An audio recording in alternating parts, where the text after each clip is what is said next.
Prvý deň materskej 13:52 a som rád, že už konečne zaspal. V neideálny čas, trvalo mi to dlho, ale spínka. Myslel som si, že to bude jednoduchšie, no a vyzerá to tak, že to je celkom hardcore. Ja jedno, unavený som. Bude to dobre, toto je prvý deň, ja si zvyknem. Som po prvom dni, išiel som si do lesa oddychnúť, načerpať síl, takže dnešok ani zďaleka to nie je také, aké som si predstavoval.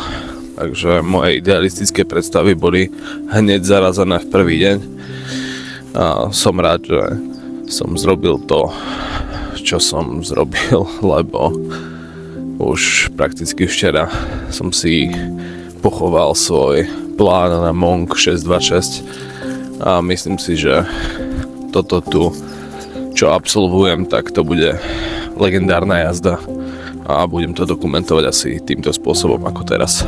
Aj že zhodnotím nejaký ten deň, zhodnotím niekedy niečo a myslím si, že skôr bude zaujímavejšie, keď to bude reálne ako niečo hrané, muž na materskej a idem sa starať počas leta o 2 anielikov, takže